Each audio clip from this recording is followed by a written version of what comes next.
गुरुग्राम और नोएडा का real estate अभी भी दौड़ रहा है। क्या जेवर एयरपोर्ट, द्वारका एक्सप्रेसवे, जीसीसीज, मैन्युफैक्चरिंग और नई इंफ्रास्ट्रक्चर इस हिस्से के रियल एस्टेट की अगली कहानी लिखेंगी, या फिर बढ़ती कीमतें, अफोर्डेबिलिटी की चुनौती इस रफ्तार को थोड़ा होल्ड कर लेगी? एनसीआर जो है वो टॉप में है ग्लोबल कैपिटल सेंटर्स के एंड ओवरऑल जॉब क्रिएशन में, बट अभी भी there is lot of play left. आज की परिस्थिति में एनसीआर में एंट्री लेना चाहे तो क्या वो बहुत देर कर चुका है? आज भी मार्केट हाईली पीसमील और फ्रेगमेंटेड है। नोएडा और गुरुग्राम, इन दोनों में किसकी ग्रोथ स्टोरी आपको ज्यादा मजबूत नजर आ रही है? बोथ विल ग्रो, बट जो नोएडा और गुड़गांव में गैप था वो गैप अब कम हो गया। नोएडा अफोर्डेबल और मिड सेगमेंट में रहा तो आगे चल करके सप्लाई की ग्रोथ इधर ही होगी। Semiconductor companies and all those thing, ये सबके कारण नोएडा को एक अलग ही लेवल का थ्रस्ट मिलेगा। और एम्प्लॉयमेंट में ग्रोथ होती है, इंफ्रास्ट्रक्चर में ग्रोथ होती है, पॉपुलेशन में ग्रोथ होती है, तो रियल एस्टेट में सर्टेनली ग्रोथ। आने वाले वक्त में कमर्शियल की वो सस्टेनेबिलिटी भी रहेगी, उसी के आधार पर आपका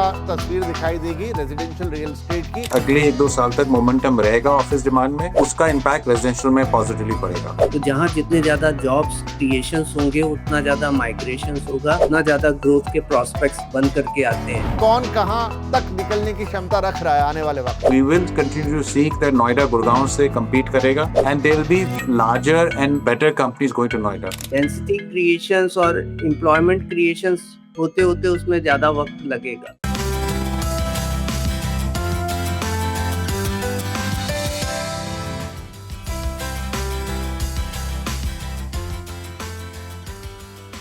हेलो, नमस्कार एंड बहुत बहुत स्वागत है आपका सीएनबीसी आवाज पर। आप देख रहे हैं the real asset show powered by signature global, और आपके साथ में हूं आपका होस्ट विपिन भट्ट। लेकर हर हफ्ते आते हैं आपके लिए कुछ नया, कुछ ताजा, कुछ interesting the real asset show में, जहां पर होती है इन डेप्थ बात रियल एस्टेट के बारे में। और आज भी ऐसा ही एक इन डेप्थ डिस्कशन आप सुनने वाले हैं, और वो शुरू हो रहा है एक सवाल से। क्या दिल्ली एनसीआर और उसमें भी गुरुग्राम और नोएडा का रियल एस्टेट अभी भी दौड़ रहा है? और ये सवाल आप में से कई लोग हमें लगातार पूछ रहे हैं हमारे अलग अलग प्लेटफॉर्म्स पर, और हमने कहा कि क्यों ना इस सवाल पर एक शो ही बना दिया जाए। तो क्या दौड़ रहा है या अब मंजिल के करीब पहुंच चुका है? पिछले 7 सालों में नोएडा में घरों की औसत कीमतों में करीब 110 से 125% अलग अलग रिपोर्ट्स है मार्केट में, लेकिन 100% से सब ऊपर है। कोई बताता है 125, कोई कहता है 110, कोई कहता है उससे भी ज्यादा। इतनी कीमतें बढ़ चुकी हैं। जबकि गुरुग्राम में लगभग वही फिगर, 117 कह लो, 118 कह लो, 120 कह लो, 125 कह लो। तो कुल मिलाकर ये दोनों मार्केट्स बहुत गजब तेजी से दौड़ रहे हैं। तो सिर्फ कीमतें ही नहीं, कई रिपोर्ट्स कह रही किराए से होने वाली कमाई भी बढ़ गई है। यानी जिसने सही समय पर निवेश किया होगा उसकी संपत्ति की कीमत भी बढ़ गई और रिटर्न भी बेहतर हो गया। लेकिन अब सबसे बड़ा सवाल है, क्या ये तेजी आगे भी जारी रहेगी, या फिर बाजार अब ऐसे मोड़ पर है जहां खरीदार और निवेशकों को पहले से ज्यादा सोच समझकर फैसले लेने होंगे? क्या रियल एस्टेट को कोई टाइम कर सकता है? नहीं पता, हमारे एक्सपर्ट बताएंगे। क्या जेवर airport, Dwarka expressway, global capability centres यानी जीसीसीज, मैन्युफैक्चरिंग और नई इंफ्रास्ट्रक्चर परियोजनाएं उत्तर भारत के, और खास तौर पे उत्तर भारत के इस हिस्से के रियल एस्टेट की अगली कहानी लिखेंगी, या ऑलरेडी लिख रही हैं, या फिर बढ़ती कीमतें, अफोर्डेबिलिटी की चुनौती इस रफ्तार को थोड़ा होल्ड कर लेगी? आज इन्हीं सवालों के जवाब जानने की कोशिश होगी, और उसके लिए आज हमारे साथ हैं दो बेहद खास मेहमान। हमारे साथ जुड़ रहे हैं सीबीआरई इंडिया के चेयरमैन और सीईओ अंशुमन मैगजीन, जो वैसे तो ये उनका एक छोटा डिस्क्रिप्शन है, लेकिन वो एशिया में, अफ्रीका में हर जगह कंपनी के चेयरमैन है, एक बड़े एरिया को रिप्रेजेंट करते हैं, और आज खुद दिल्ली से हमारे साथ जुड़ रहे हैं। साथ है लाइसिस फोरास के एमडी पंकज कपूर साहब। जुड़ जरूर मुंबई से रहे, लेकिन नजर दिल्ली पर रहती है। तो आप दोनों का ही बहुत बहुत स्वागत है। राइट, तो शुरुआत करते हैं। पर्सपेक्टिव मैंने सेट कर दिया कि बहुत लोगों का, अंशुमन सर, ये सवाल आता है कि दिल्ली और खासतौर पे गुरुग्राम और नोएडा, जहां पर इतने ज्यादा 100%, 125%, कुछ कहते हैं 150% तक ऐसे जंप देखने को मिले, पिछले 5 साल का डेटा ले लें, पिछले 6 साल का डेटा ले लें, तो क्या माने, सिर्फ ये एक रैली थी, या एनसीआर के रियल एस्टेट में एक नया दौर शुरू हो चुका है? अब ये कितना लंबा जाएगा अभी किसी को नहीं पता।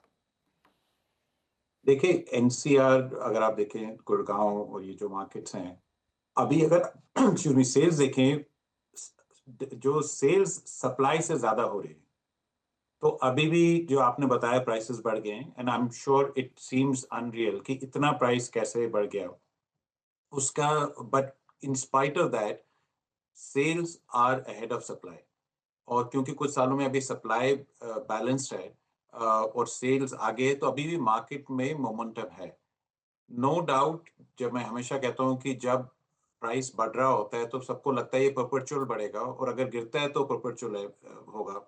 हमेशा मार्केट साइकिल्स हैं जो जो कोई टाइम नहीं कर सकता। बट अभी जो स्टैट्स हैं, demand is more than supply, plus NCR में जो जॉब क्रिएशन हो रहा है thanks to global capability centres, IT companies आ रही हैं। पिछले कुछ सालों में इंडिया की मोस्ट सिटीज में बिसाइड्स बैंगलोर, पूना, एनसीआर जो है वो टॉप में है ग्लोबल कैपेबिलिटी सेंटर्स की आपने बात करी, एंड ओवरऑल जॉब क्रिएशन में। प्लस इंफ्रास्ट्रक्चर में जो इन्वेस्टमेंट हुआ है, connectivity, highways, that has been incredible. तो वो सब मिला के अगर आप दिल्ली एनसीआर को देखें, specially areas like Gurgaon, Noida, greater Noida, जो है जहाँ जितना डेवलपमेंट हुआ है, जो कि सोशल इंफ्रास्ट्रक्चर है, हॉस्पिटल, स्कूल्स, यूनिवर्सिटीज, इतना कुछ जो पिछले सालों से होता है, उसकी वजह से जो दिल्ली की जो डिमांड है वो काफी बड़ी है। तो ये जो प्राइस इंक्रीज हुआ है, obviously it means demand is more than supply, and there will be a time things will start stabilising. ये परपेचुअल इंक्रीज नहीं होगा, बेस बढ़ गया है, बट अभी भी there is lot of play left. जी, तो अभी भी there is a lot of play left, ये अंशुमन सर कह रहे हैं। उन्होंने एक आइडिया दिया कि क्यों दिल्ली एनसीआर में ये सब देखने को मिला, चाहे गुरुग्राम हो चाहे नोएडा हो। लेकिन जो मूल सवाल कि क्या ये तेजी में अभी और दमखम बाकी है, अभी इसका और लंबा चलना बाकी है, तो कह रहे the play is still left. क्या है वो आगे हम बातचीत करते चलेंगे। पंकज सर, अगर आज कोई, क्योंकि मैं सारी बात आज जो करूंगा वो एक इन्वेस्टर के या एक घर खरीदार के या जो दर्शक हमें देख रहा है उसके आउटकम के पर्सपेक्टिव में ही करूंगा, तो कोई आज की परिस्थिति में एनसीआर में एंट्री लेना चाहे तो क्या वो बहुत देर कर चुका है या अभी भी अच्छे मौके मौजूद है? लगभग वही सवाल, बस थोड़ी भाषा अलग है मेरी। देखिए, अंशुमन ने भी बोला कि डिमांड जो है वो सप्लाई से ज्यादा है, और प्राइस में जो ग्रोथ हो गई, और साथ में जो है आप कभी भी प्रिडिक्ट नहीं कर सकते कि प्राइस पीक पहुंच चुका है कि यहाँ से और ज्यादा पीक कर सकता है। वो थोड़ा स्पेकुलेटिव है, बट मैं तेजी नहीं बोलूंगा। गुड़गांव को अगर हम दूसरे पर्सपेक्टिव से देखें, in terms of the unit sales, आज भी वो अपने पीक से लोअर है। अगर आप 2012-13 की बात कर लीजिए, अंटिल 2015-16 हम करीब 60,000 65,000 यूनिट बेचते थे। आज आज भी अगर हम यूनिट वाइज देखते हैं तो हमारा मार्केट अभी भी 55,000 यूनिट की सेल्स दिखा रहा है। अनसोल्ड यूनिट पीक जो है वो 2 लाख यूनिट हुआ करती थी, जो आज घट के 55,000 यूनिट हो गई, और यही कारण है कि हमारी सेल्स जो है और सप्लाई दोनों जो है पैरेलल हैं, और इसी के कारण जो है भाव में तेजी दिख रही है। और मेरे थोड़े से एस्पेक्ट्स पे ये बोल रहा हूँ कि आज इस एनसीआर मार्केट को एक मैच्योरिटी अटेन करनी है। अगर आप मुंबई एमएमआर रीजन की बात कर लीजिए तो आज हमारे पास 3 लाख यूनिट की अनसोल्ड इन्वेंट्री है, वो उस मार्केट की मैच्योरिटी दिखाती है। आज आप अगर आप कंपेयर कीजिए तो गुड़गांव और एनसीआर का वेटेड एवरेज प्राइस जो अनसोल्ड का आता है और यूनिट का कॉस्ट आ रहा है वो 3 करोड़ के करीब आ रहा है, जो बहुत ही हाईली प्रीमियम सेगमेंट की तरफ स्क्यूड है। तो जो हम तेजी देख रहे हैं यूनिट लेवल पे, आज भी पीक से नीचे है। अनसोल्ड लेवल के ऊपर आज भी 2 लाख यूनिट, इस 2-2.5 लाख यूनिट की सप्लाई हुआ करती थी एनसीआर की, आज वो 55,000 यूनिट है। प्राइस में बढ़ोतरी हुई है, और उसका कारण है क्योंकि सेल्स और सप्लाई दोनों ही लाइक प्रीमियम प्रोजेक्ट्स लॉन्च हो रहे हैं, जिसमें इन्वेस्टर का पार्टिसिपेशन अच्छा रहा है, इसके लिए सेल्स अच्छी दिख रही है। लेकिन आज भी मार्केट हाईली पीसमील और फ्रेगमेंटेड है। मुझे लग रहा है कि आगे चल करके यहाँ पे सप्लाई में बढ़ोतरी होगी। तो अगर long term point of view से हम देखें तो मेरे को ये नहीं लगता कि जो आपने पिछले 5 साल के अंदर रैली देख ली, वो रैली आपको कंटिन्यू होती हुई दिखाई देगी। मार्केट जो है वो highly premium point of view से स्क्यूड है। गुड़गांव के अंदर अगर आप पिछले 10 प्रोजेक्ट्स पिछले क्वार्टर में लॉन्च देखेंगे तो उनकी एवरेज कॉस्ट 50,000 से ऊपर की है, प्राइस जो है 50,000 के ऊपर की है। तो ये बताता है कि मार्केट जो है वो मैच्योर नहीं है। जी। और जैसे-जैसे मार्केट में मैच्योरिटी आएगी वैसे-वैसे आपको इसमें मॉडरेशन दिखाई देगा और प्राइस में जो आपको ग्रोथ दिखाई दी है, ये सस्टेनेबल नहीं है। और 3 करोड़ की weighted average cost of the flat अगर एनसीआर दिखा रहा है, तो ज़रूर बता रहा है कि हम टॉप 1% और लेस देन 1% को कैटर कर रहे हैं। Majority of the population is not participating in this particular market and it's highly invested.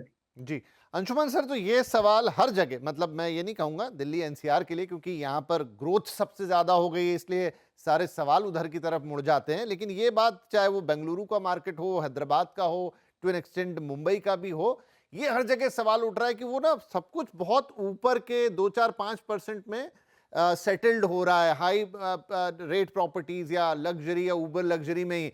तो क्या हम इसे एक पूरे मार्केट की कहानी माने, या एक सेगमेंट है जो बहुत चमक रहा है और फिगर्स में इतना बड़ा हो जाता है कि हमको लगता है यही पूरा मार्केट है? नहीं, सर्टेनली पिछले कुछ सालों से हाई एंड जो रेजिडेंशियल अपार्टमेंट्स है, लग्जरी में ज़्यादा सेल हुई है और फोकस ज़्यादा वहाँ रहा है। हम अगर अफोर्डेबल हाउसिंग की तरफ देखें, ऑल्दो आई वुड से प्रीमियम हाउसिंग में लेटली ज़्यादा सेल हो रही है, लेकिन अगर हम अफोर्डेबल कैटेगरी में देखें, अभी सप्लाई जितना होना चाहिए नहीं है। जैसे पंकज ने बताया, ज़्यादातर हाई एंड में सप्लाई आ रही है। We certainly across the market, especially north और west में, but across India, affordable housing की supply बढ़नी चाहिए। Like पंकज was saying कि भाई वो आप participation नहीं देख रहे हैं उस segment का, वो तभी आएगा जब supply उधर आएगी। And no doubt the supply has to increase. And I feel the government needs to do more to give incentives both to developers and consumers to go and buy, to participate in the affordable category. क्योंकि अभी आप अगर आप देखें, land prices बढ़ गए हैं, cost of construction बढ़ गया है, cost of money is still relatively high, taxation, GST आप हर इनपुट कॉस्ट में लगा हुआ है। तो अफोर्डेबल हाउसिंग को सप्लाई बढ़ाने के लिए certainly we need to think what more needs to be done.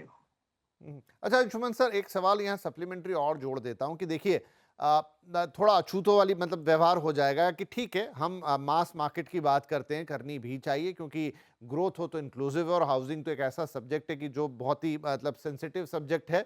तो अफोर्डेबल हाउसिंग, मास हाउसिंग, लेकिन अब जो प्रीमियम हाउसिंग को भी जो लोग खरीद रहे हैं, आफ्टर ऑल वो भी ग्राहक ही हैं, आप उनके साथ ऐसा अलग सा व्यवहार नहीं कर सकते। तो प्राइमरली ये डिमांड आती कहाँ से है? या प्योरली इन्वेस्टर ड्रिवन डिमांड है, एनआरआई ड्रिवन डिमांड है, या फिर जो अपर सेगमेंट है वो इतना ज्यादा अब अपग्रेड कर रहा है खुद को कि नहीं, मेरे पास ऑलरेडी एक घर था लेकिन मुझे और बेहतर और बड़ा घर चाहिए? ये डिमांड किस तरफ से या किस तरह से सेटल्ड है?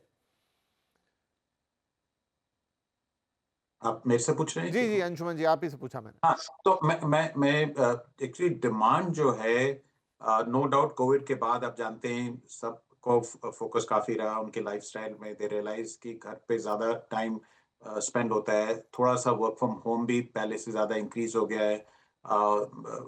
ऑल्सो कंपैरिजन ज्यादा है, जैसे थोड़ा एफ्लुएंस बढ़ रहा है सोशल मीडिया के प्रेशर से। Otherwise everybody wants to upgrade their lifestyle, और जो घर है वो एक इम्पॉर्टेंट पार्ट बन गया है आपके सोशल स्टेटस का।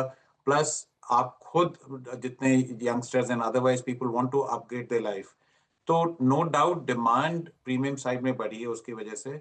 और people want to upgrade the life, you mentioned. And also जो जॉब क्रिएट हो रही है, जीसीसी एक लार्ज एरिया है जहाँ की जॉब क्रिएशन हो रही है, और उसका डायरेक्ट इम्पैक्ट रेजिडेंशियल में पड़ता है अर्बन एरियाज में, देयर इज नो डाउट।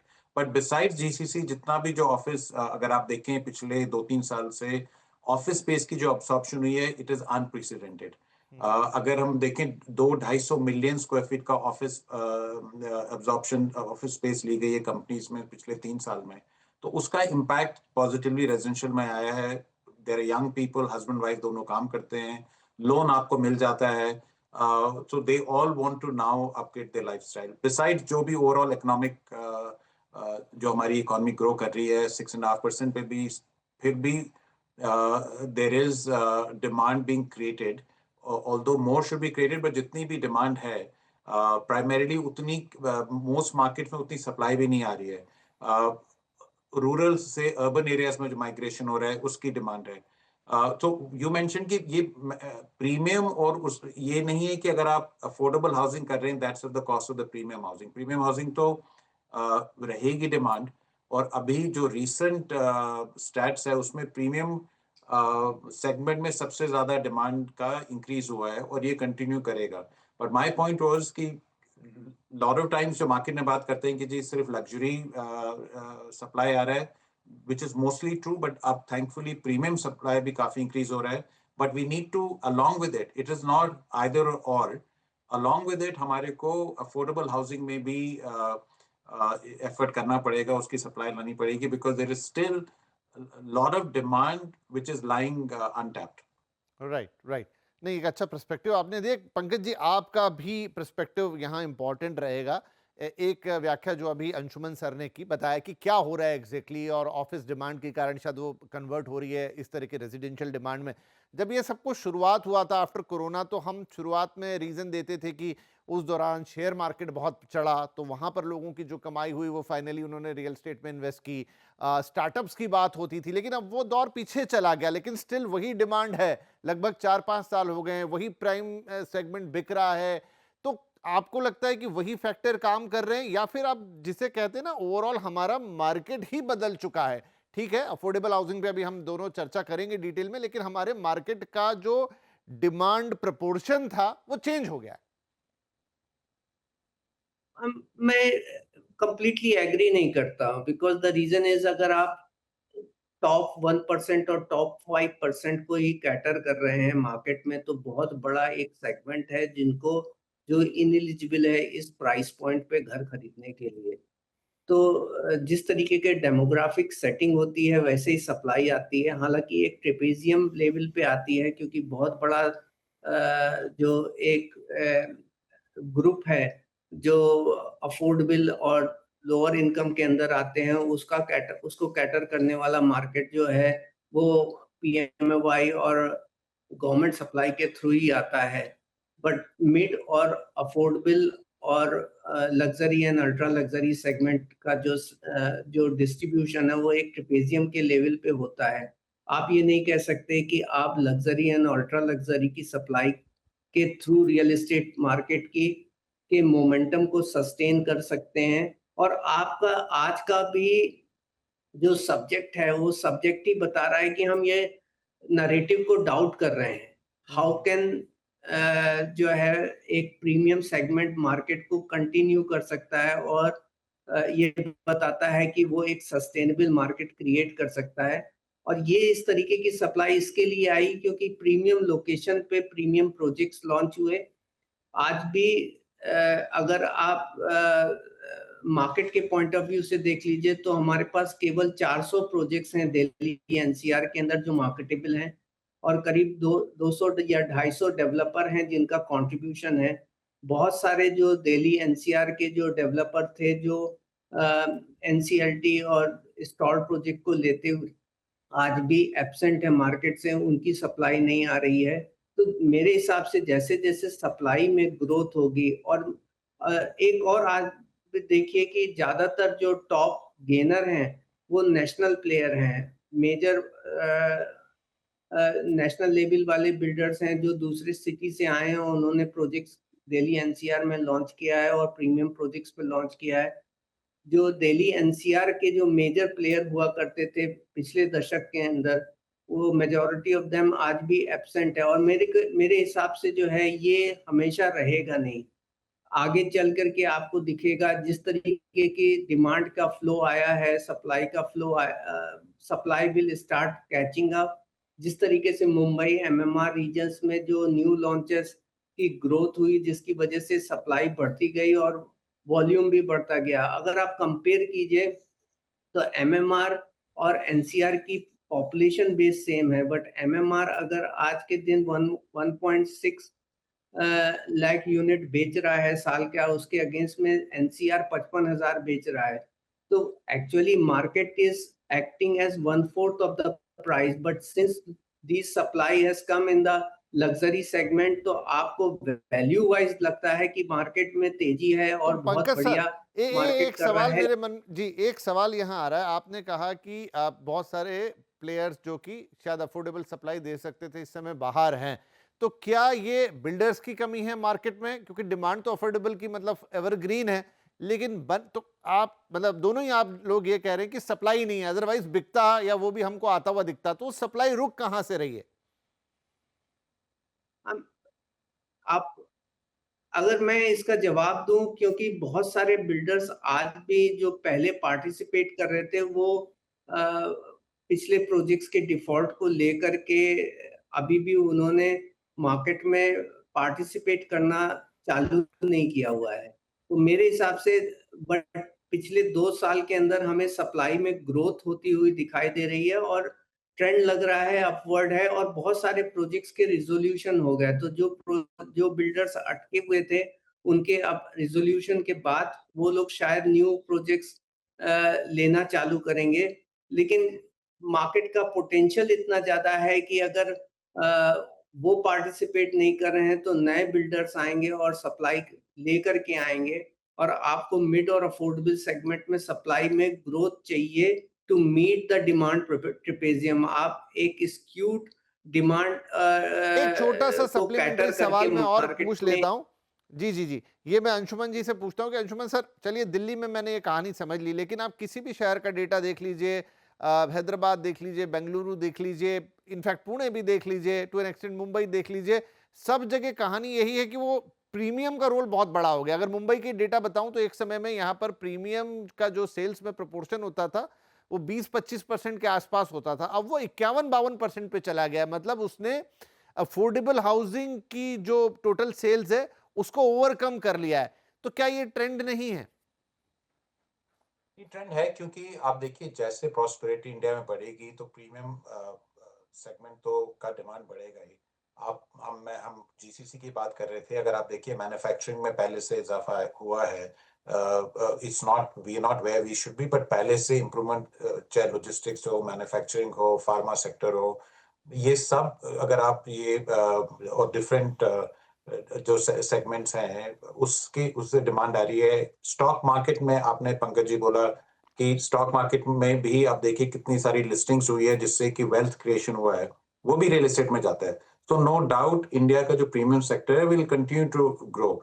आपने एक क्वेश्चन पहले पूछा कि जिसका मैंने थोड़ा पहले जवाब दिया था कि अफोर्डेबल हाउसिंग में क्यों नहीं सप्लाई आ रही है।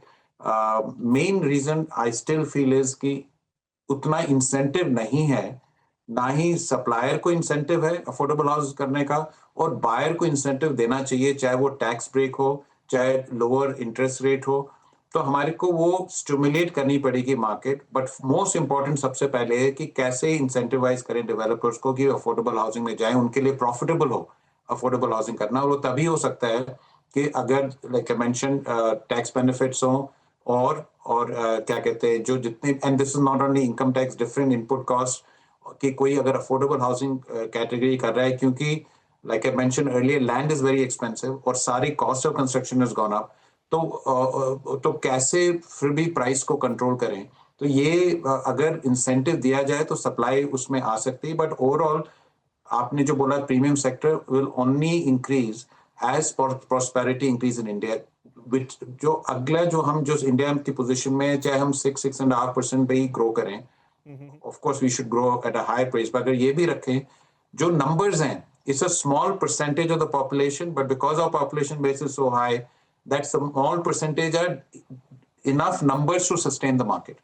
जी जी, ठीक है। ये अलग अलग पर्सपेक्टिव्स हैं, और चाहें ना चाहें हर शो में थोड़ा बहुत तो वो प्रीमियम वर्सेस अफोर्डेबल की डिबेट आ ही जाती। लेकिन coming back to those take away questions, Anshuman ji आप सही, नोएडा और गुरुग्राम दोनों की अपनी अपनी अलग पहचान है। हमने कहा एक जगह 125% का इंक्रीज है, एक जगह 117, तो लगभग एक जैसा ही प्राइस जंप दोनों में। लेकिन अगर मैं अगले 5 से 10 साल की बात करूं सर, तो इन दोनों में किसकी ग्रोथ स्टोरी आपको ज्यादा मजबूत नजर आ रही है?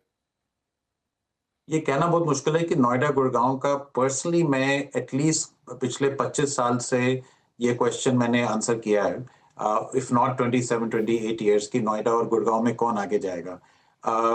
Very difficult, but I must say one thing. Historically देखा जाए, Noida is in a much better place than it was in the past. तो पहले अगर मैं कहूँ गुड़गांव अगर नंबर 1 पे था, तो नोएडा बिल्कुल हाफ से भी नीचे था. वो गैप अब गुड़गांव नोएडा में फिल हो गया है. उसका मेन रीजन ये है, एक तो नोएडा में एक जो परसेप्शन ऑनेस्टली जो क्राइम का था, सेफ्टी का इशू था, वो चले गया. Second is Gurgaon became quite expensive, so Noida provided that supply जो यहाँ की gap था. Third, of course, Noida में airport आ गया है. Again, social infrastructure is always good. So Noida compared to Gurgaon का जो gap था, Noida has really gained lot of ground and it's in a very strong position. Gurgaon का अपना base है. I think we will see enough growth in Gurgaon going forward, क्योंकि आप जानते हैं होता है क्या है, कोई भी सिटी डेवलप करने में कम से कम 30-35-40 साल लग जाते हैं. आई थिंक वी फॉरगेट कि गुड़गांव को एटलीस्ट 40 इयर्स हो गए हैं यहाँ आने पे. तो वो रेप्लिकेट करना, डुप्लीकेट करना कहीं बहुत मुश्किल है. And same what Noida is achieve so far, ये और जो सप्लाई आ रही है अभी नोएडा में, अभी भी आप देखें हॉस्पिटल्स भी आ रहे हैं, स्कूल्स भी आ रहे हैं, कॉलेजेस भी आ रहे हैं, मेट्रो कनेक्टिविटी बढ़ रही है, रेजिडेंशियल क्वालिटी इंप्रूव हो गया है. So I would say both will grow, but जो नोएडा और गुड़गांव में गैप था, जहां नोएडा पीछे था, ग्रेटर नोएडा, वो गैप अब कम हो गया. ओके पंकज जी, आपकी राय, उससे दर्शक एक परफेक्ट अपनी टोटल अंडरस्टैंडिंग बना लेंगे.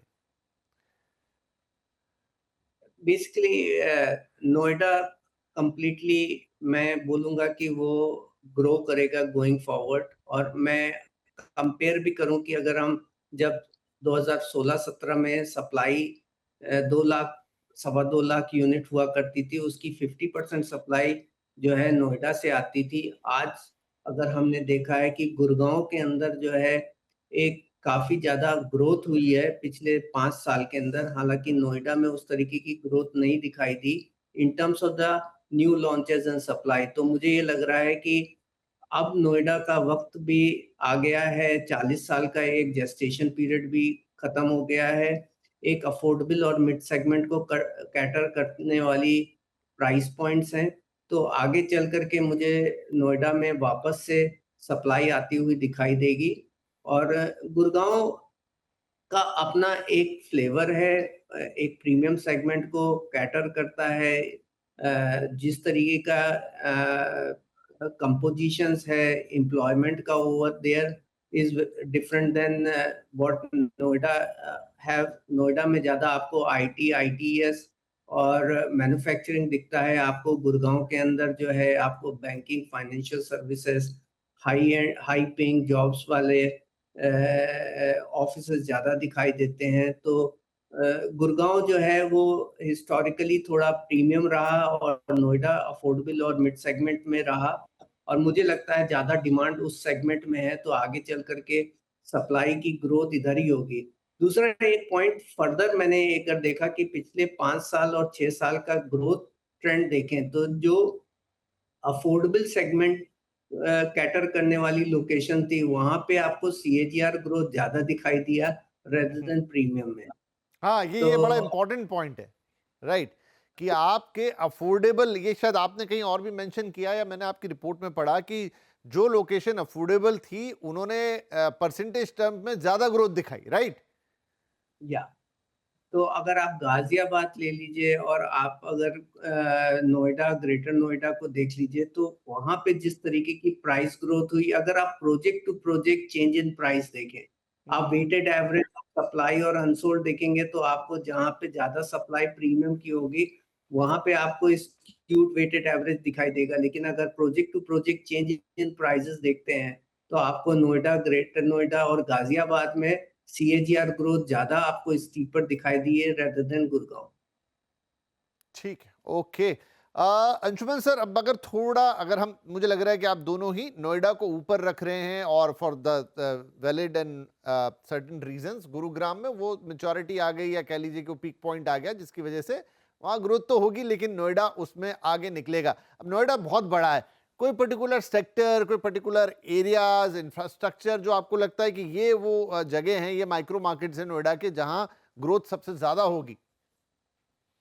मुझे to be honest specific areas नहीं पता होंगे नोएडा में कहोगी, but the fact is like एक ही चीज हर जगह अप्लाई होती है कि कहाँ कनेक्टिविटी बेटर है, जो हम जैसे देख रहे हैं मेट्रो की, हाईवेज की, and that is extremely important. और जहाँ भी so connectivity is I would say the most important, and second is कि उस उधर और इंफ्रास्ट्रक्चर क्या है, सोशल इंफ्रास्ट्रक्चर क्या है। So we are seeing Noida में अभी besides the schools, hospitals I mentioned, there is also sports में काफी sports और entertainment में काफी कुछ हो रहा है. So that also makes a difference. We will see a better and larger formats of retail and entertainment will come into Noida. तो वो सब मिला के future में will determine which are the sectors which will do well. और आप जानते हैं नोएडा में already if you say overall infrastructure is quite good.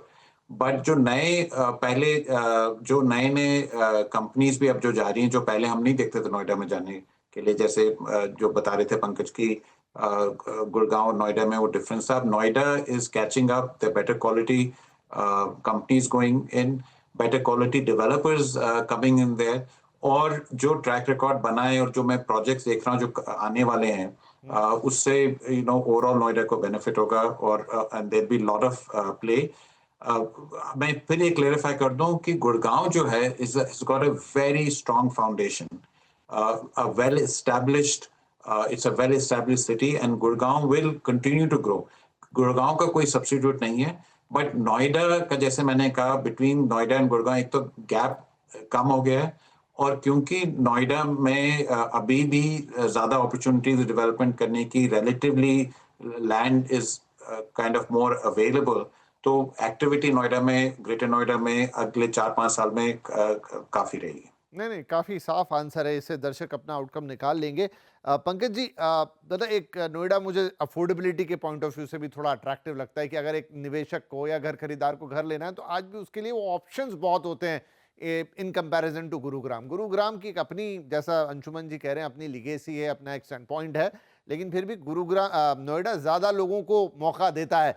अच्छा, एक चीज ये भी है कि अगर हम देखें हैं तो दोनों ही एनसीआर के हिस्से, लेकिन एक हरियाणा सरकार के अंदर आता है, एक यूपी सरकार के अंदर आता है, एंड डेफिनेटली इस समय यूपी सरकार काफी प्रोएक्टिव है, काफी बड़े बड़े उनके जो प्रोजेक्ट है, मेजॉरिटी ऑफ उनका जो सारा डेवलपमेंट है वो कंसंट्रेटेड तो इसी नोएडा बेल्ट के अंदर ही है। क्या ये सारी चीजें भी, चाहे वो इंफ्रास्ट्रक्चर हो जाए, जो कुछ प्रोजेक्ट के नाम अभी अंशुमन सर ने वो लिए, वो वाइल्ड सफारी, ये वो बहुत कुछ बातें हैं जो प्रपोज्ड हैं, semiconductor companies and all those thing, ये सबके कारण नोएडा को एक अलग ही लेवल का थ्रस्ट मिलेगा, और अब तो जेवर एयरपोर्ट भी शुरू हो ही चुका है।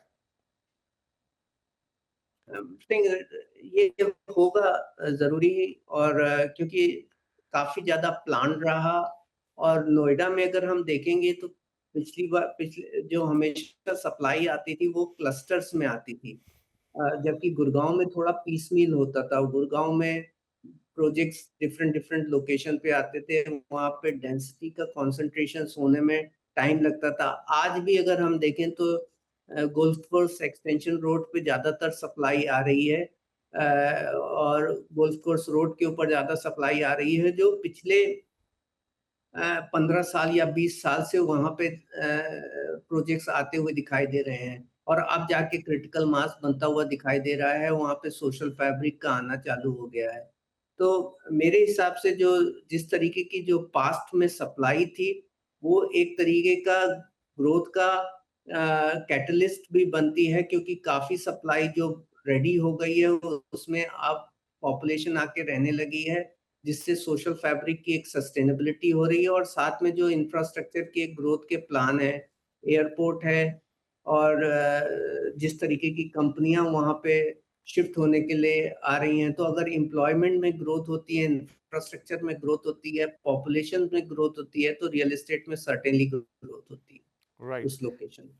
श्योर। अंशुमन सर, आपने शुरू में भी जिक्र किया, और सीबीआरई का तो एक बहुत डीप रिसर्च इन सारी चीज़ों में भी रहता है, जो खास तौर पर ऑफिस स्पेस है, जो कमर्शियल रियल एस्टेट है। आप गुरुग्राम में भी और नोएडा में भी जीसीसीज का आपने नाम लिया, हालांकि शायद मेजॉरिटी ऑफ एब्जॉर्प्शन आज भी दक्षिण भारत की तरफ है, 75% के आसपास तो अकेला बेंगलुरु ले जाता है, बट स्टिल हमेशा से गुरुग्राम या नोएडा ने उत्तर भारत में ये सारी चीज़ों को खींचा है। तो अगर मैं अभी जो हमारा historical data year on year create हो रहा है पूरा कमर्शियल रियल एस्टेट के अंदर, क्या आपको लगता है कि आने वाले वक्त में कमर्शियल की वो सस्टेनेबिलिटी भी रहेगी और उसी के आधार पर आपका तस्वीर दिखाई देगी रेजिडेंशियल रियल एस्टेट की और वही फैक्टर उसको ड्राइव कर रहे होंगे?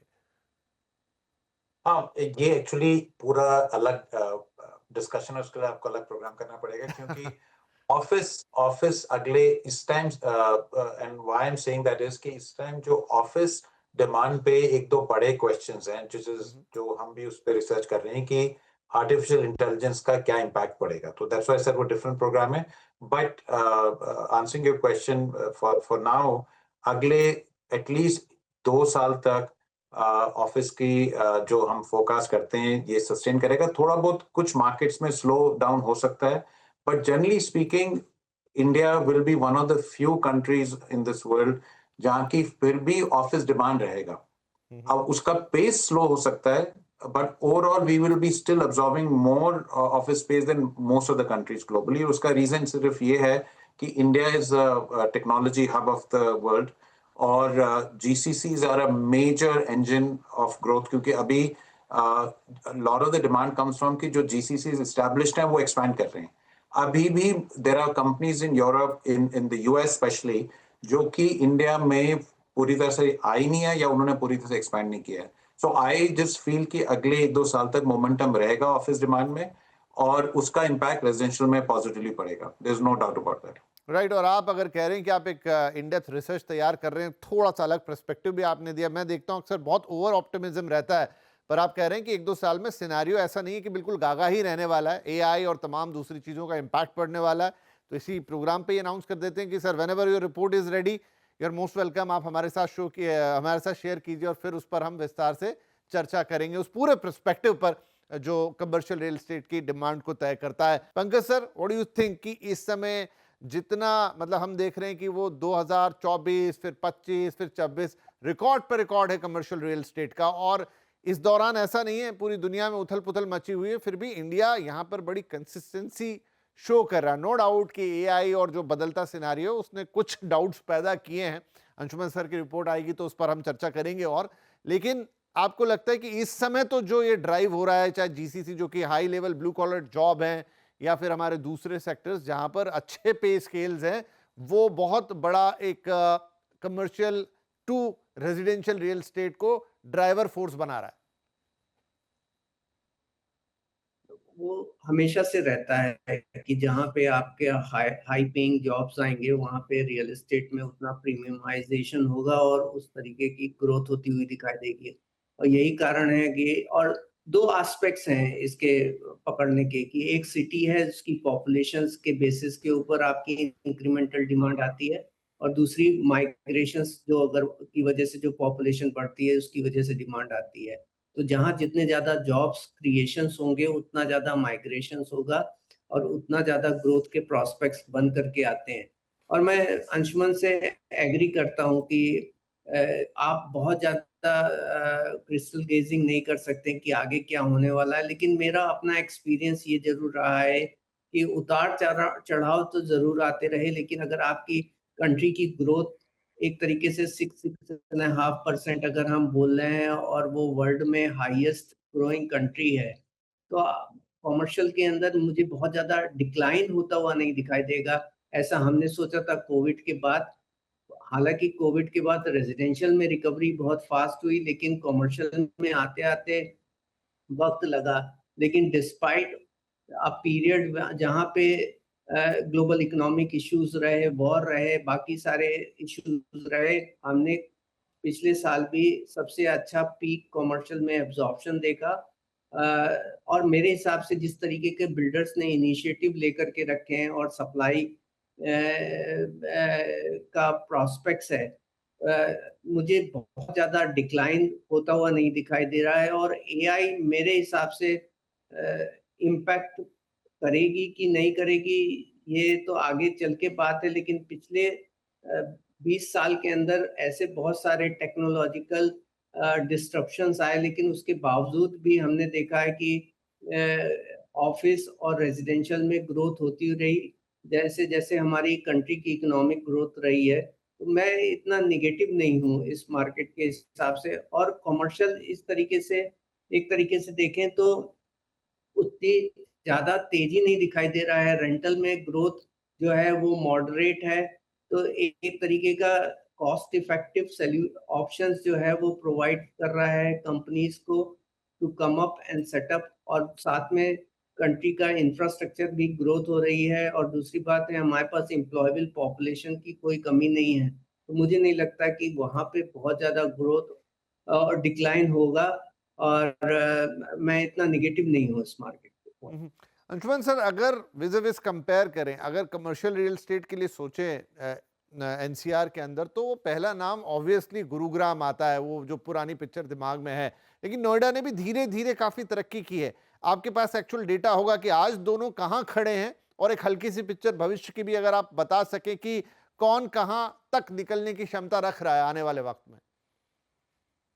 जरूर, मैं एक चीज ऐड करना चाहता हूँ एआई पे, जो मैंने एक पॉइंट बोला जो कि was not on the topic of discussion, but बहुत बड़ा टॉपिक है ये। AI will also create jobs, जो हमें अभी अननोन है कि हम कह रहे हैं एआई जॉब डिस्टर्ब करेगा। Actually specially for India I feel AI is going to create lot of jobs. तो ओवरऑल उसका जो इम्पैक्ट होगा, आई फील इंडिया में इम्पैक्ट तो हर जगह दुनिया में, India is still better place. And I am hoping and I've got a good feeling कि इंडिया में पॉजिटिव इम्पैक्ट ही होगा, क्योंकि जॉब क्रिएशन होगी। And the most important thing, like Pankaj mention, जो हमारा बिगेस्ट स्ट्रेंथ है, that we have skilled man power compared to none in the world.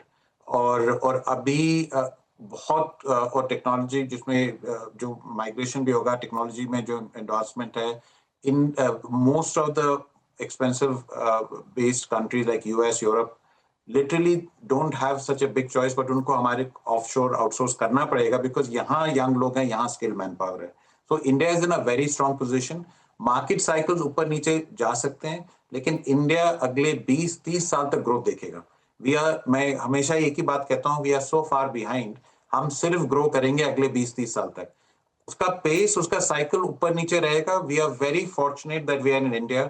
I can't think of any other country in this world जो कि अगले 20-30 साल से तक grow करेगी। सॉरी, आपने मुझे क्वेश्चन पूछा था कि नोएडा और गुड़गांव में, नोएडा का एक और प्लस पॉइंट ये जो पिछले कुछ सालों में हुआ है कि पहले छोटे फॉर्मेट्स के कमर्शियल स्पेस आते थे, बड़े डेवलपर्स नोएडा के प्लेयर्स नहीं थे। So the good part is कि नोएडा में एक तो better IT parks, office buildings के जो स्केल बढ़ गया है, बड़े प्रोजेक्ट्स हो रहे हैं जो पहले नहीं होते थे। पहले वो छोटे छोटे फॉर्मेट्स में होते थे, and that was also a deterrent for companies to set up. और डेटा सेंटर की आपने बात करी, तो नोएडा विल एंड सप्लाई भी जहां आ रहा है, जहां टैलेंट हो, because the most important thing for a company to set up is not real estate, it's the talent, as you know. और वो टैलेंट को अफोर्डेबल हाउसिंग चाहिए, सोशल इंफ्रास्ट्रक्चर चाहिए, एंटरटेनमेंट चाहिए, हॉस्पिटल्स चाहिए, स्कूल्स चाहिए। Noida provides all that. तो आगे जाके नोएडा में डेफिनेटली बेटर, एंड जो पहले था कि टॉप एंड कंपनीज गुड़गांव जाती थी, छोटी आईटी सॉफ्टवेयर कंपनीज नोएडा में जाती थी, that has changed and will change further. और we will continue to seek that Noida Gurgaon से compete करेगा, and there will be larger and better companies going to Noida. Which does not mean it is Gurgaon or Noida. I think both will benefit because of this. Gurgaon का अपना market है, but क्योंकि Noida honestly पहले पीछे था, they have really caught up, और जो pace Noida में because of being behind will be even more, and it will compete more, I would say, vigorously with Gurgaon going forward, you know. Right, तो competition neck to neck है। Pankaj sir, कुछ sectors आपकी नज़र में हैं कि आपके डेटा पॉइंट के हिसाब से जो नोएडा, क्योंकि अगेन मैं कहूँगा नोएडा ज़्यादा खुला हुआ, ज़्यादा बड़ा, ज़्यादा वैरायटी वाला मार्केट है, जहाँ पर अब दर्शक या हमारे जो निवेशक है वो नज़र रख सकते हैं, घर खरीदार वहाँ देख सकते हैं। देखिए, मैं थोड़ा रिफ्रेन करूँगा सेक्टर बोलने के लिए, क्योंकि मैं जो हूँ मुंबई का रहने वाला हूँ और मैं गलती कर सकता हूँ जो लोकेट करने की। लेकिन हमेशा ये देखा है कि जहाँ पे आपका सोशल फैब्रिक है और हैबिटेशन है और उससे इंटरैक्टिव जितनी भी लोकेशंस हैं और सेक्टर हैं, वहाँ पे आपको ज़्यादा ग्रोथ दिखाई देगी।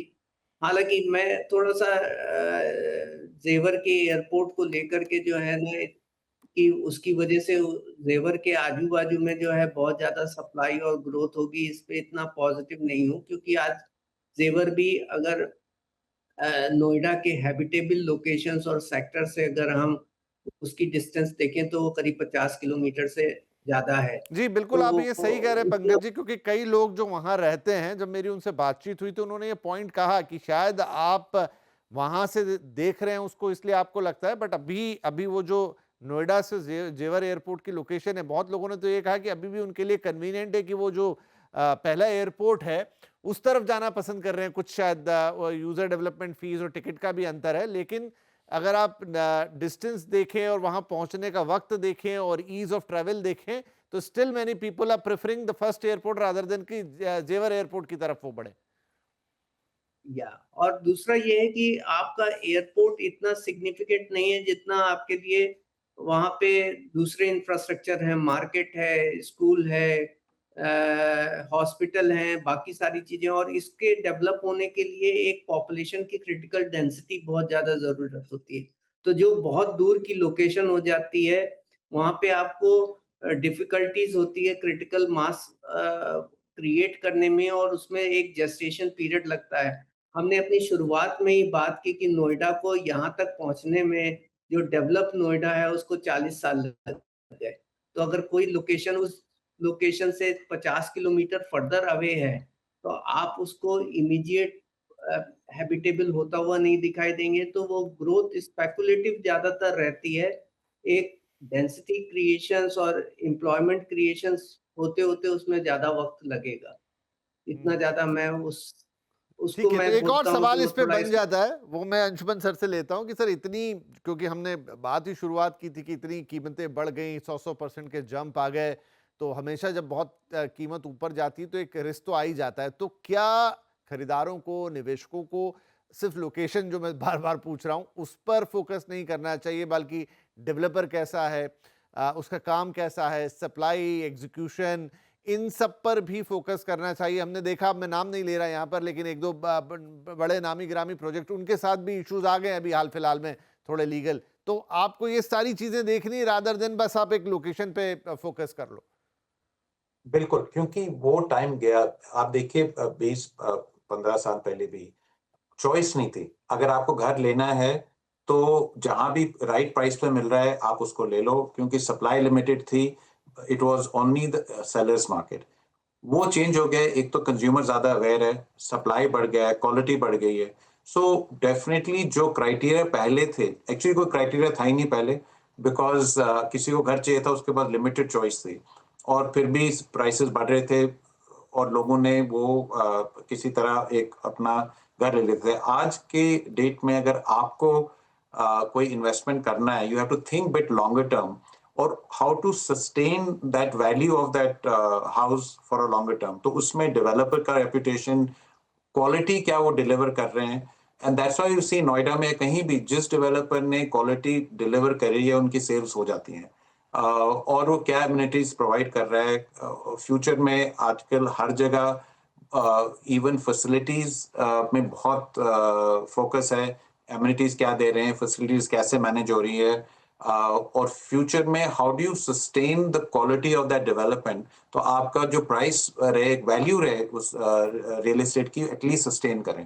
तो no doubt location is always important, but I think first and foremost is what is the quality of the developer, quality of the development. Of course, location, connectivity, वो सब तो देखना ही है, infrastructure वहाँ का है, and plus the buyers should also go into detail, due diligence करें, paperwork ठीक रखें.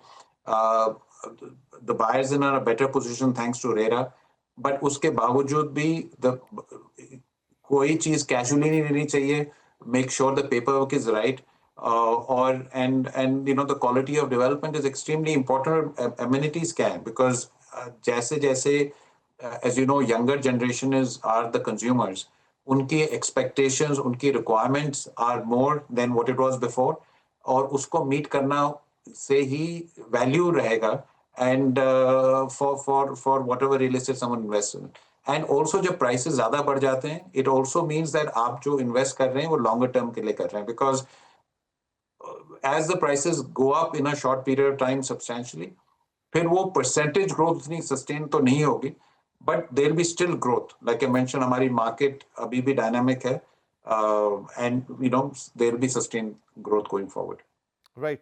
एक और प्रश्न मेरे मन में है, आप दोनों ही बताइएगा कि क्या ये ट्रेंड आपने भी ऑब्जर्व किया है। पंकज सर, बहुत सारे सवाल जो प्रॉपर्टी गुरु, जो हमारा दूसरा प्रोग्राम है जहां लोग ये पूछते हैं कि भाई मैं ये घर खरीद लूं, ये जगह कैसी, ये प्रोजेक्ट कैसा, ये लोकेशन कैसा, बहुत सवाल आजकल इस तरीके के आ रहे हैं कि व्यक्ति बात कर रहा है गुरुग्राम से और पूछ रहा है कि मैं पुणे में इस फला प्रोजेक्ट में निवेश कर लूं क्या, या मुंबई के इस फला प्रोजेक्ट में निवेश कर लूं क्या। और ये हो कैसे रहा है कि बहुत सारी तो आजकल देश में कंपनियां जो अपने शहर से निकल के दूसरे शहरों में बना रही हैं, प्लस आई थिंक बहुत मार्केटिंग स्ट्रेटेजी और ये जो टेक्नोलॉजी आ गई है इसके इन्वॉल्वमेंट से they are ready to convince the people कि आप भले ही कहीं भी बैठे हो, लेकिन ये देखिए आप हमारा ये वाला प्रोजेक्ट ले लीजिए, गारंटी रहेगी, पेपर वर्क अच्छा है, आपको बस इतना करना है, पीपल आर कन्विंस्ड। तो क्या ये सही तरीका है? ये हर प्लेटफॉर्म पे मैं सवाल पूछना चाह रहा हूं क्योंकि अभी भी इसमें लोगों की राय बटी हुई है कि नहीं भाई आप वहीं रहिए, वहीं की प्रॉपर्टी खरीदिए जहां आप रहते हैं। इतनी दूर की प्रॉपर्टी खरीद के उसको फिर मेंटेन करना, उसका ध्यान रखना, एग्जीक्यूशन को देखना बहुत मुश्किल है। लेकिन कई सवाल आ रहे हैं, मतलब आप 10 में से 5 सवाल तो लगभग ऐसे आ रहे हैं आजकल हमारे पास। एक तो प्रमोशन का ये है कि प्रॉपर्टी का प्रमोशन एक्सटेंसिव होता है, आप इंटाइस करते हैं कस्टमर को, ग्रोथ दिखाते हैं।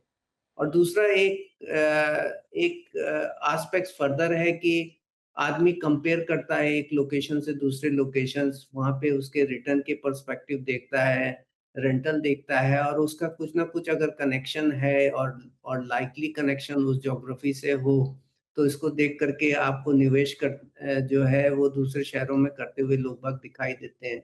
मेरे को बड़ा इंटरेस्टिंग पर्सपेक्टिव पूना में नज़र आया कि पूना एक ऐसा मार्केट है, अकेला मार्केट है जहाँ पे अराउंड 46% पॉपुलेशन जो खरीदती है घर, वो आउटसाइड पूना की है। और ये मुझे किसी और शहर में इतना ज़्यादा नहीं दिखाई दिया। आपको नियर बाय लोकेशंस मुंबई के रहने वाले लोग पूना में निवेश कर रहे हैं, नासिक में रहने वाले लोग पूना में निवेश कर रहे हैं, Baramati surrounding smaller tyre 2 tyre 3 cities के लोग जो है पूना में सर ये करते तो हुए चलिए दिखाई दे समझ रहे हैं। में आता और है ये कि महाराष्ट्र के लोग या आसपास के शहरों के लोग कर दें, एनसीआर में भी आप कह लीजिए पूरे नॉर्थ इंडिया से इन्वेस्टमेंट आती है। लेकिन जब मैंने उनसे सवाल किया कि भाई आपका कोई कनेक्शन है पुणे या मुंबई से, आप कभी आए, उन्होंने कहा मैंने जीवन में कभी वहां गया नहीं हूं और मैं कन्विंस हूं कि मुझे वहां ले लेना चाहिए। देखिए तो मैं तो यही कहूंगा कि सॉरी पंकज बोलिए।